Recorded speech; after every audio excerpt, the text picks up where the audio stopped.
UP में seat declaration, seat sharing का formula हो गया है तय। सवाल लेकिन अब ये बनता है कि जो कांग्रेस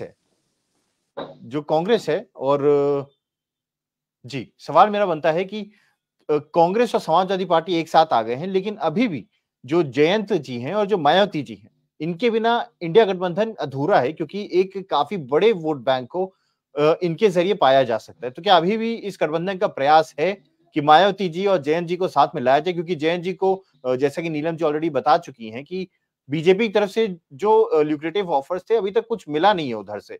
और बीच में खबरें भी ऐसी आ रही थी कि जयंत जी वापस इधर आने का सोच रहे, क्योंकि किसान आंदोलन चल रहा है, जाटों के बीच में जो नाराजगी है, इन सब के जरिए अगर वो इंडिया गठबंधन का साथ छोड़ते हैं और बीजेपी में जाने की कोशिश करते हैं, तो उनका काफी बड़ा नुकसान होगा।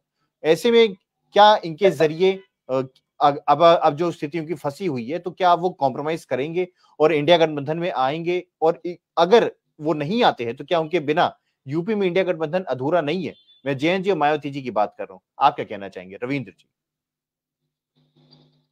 क्या आकाश जी, सबसे पहले तो उन सभी जन भावनाओं की जीत हुई है जिसके लिए सारे विपक्षी दल पिछले 3 साल से प्रयास कर रहे थे।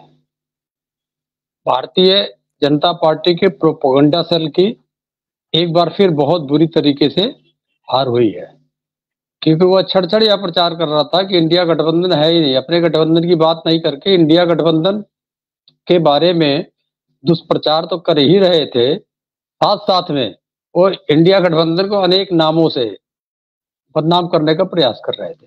आज इस प्रकार की जो उन्मादी ताकतें हैं उनको एक मुंह की खानी पड़ी है।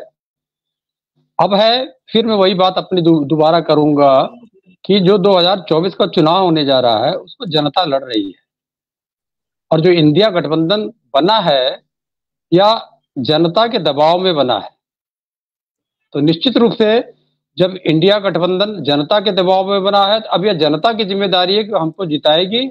जो हमारा फर्ज है एक राजनीतिक दल की तरह हम करेंगे। सवाल ये होता है कि हमसे अब तक हम लोग 28 थे, 2 हमारे वहां जा चुके हैं, 2 उनके वहां बढ़ गए हैं, वो 38 से बढ़ के 40 हो गए हैं। अब वो जनता के दबाव को समझ पाने में विफल थे, इसलिए उनके वहां चले गए। अंतिम समय में उनको लगता है कि जनता का दबाव, हमको फिर इंडिया गठबंधन में जाना चाहिए।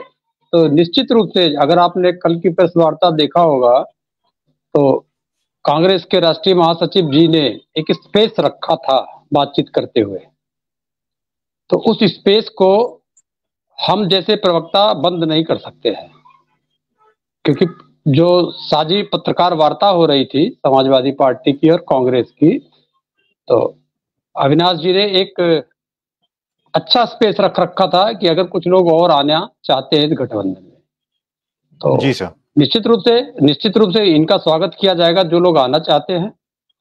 दूसरा, लगभग इंडिया गठबंधन जो फाइनल शेप में आ चुका है, पश्चिम बंगाल में आ चुका है, बिहार में आ चुका है, उत्तर प्रदेश में आ चुका है, दिल्ली में आ गया है, महाराष्ट्र में आ गया है, मेजर पंजाब बचता है, और तमिलनाडु में है ही है इंडिया गठबंधन।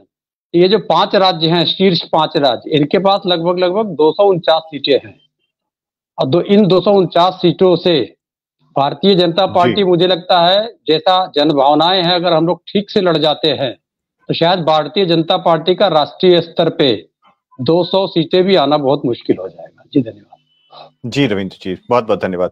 हमारे साथ बीजेपी से नेहा दुआ जी भी जुड़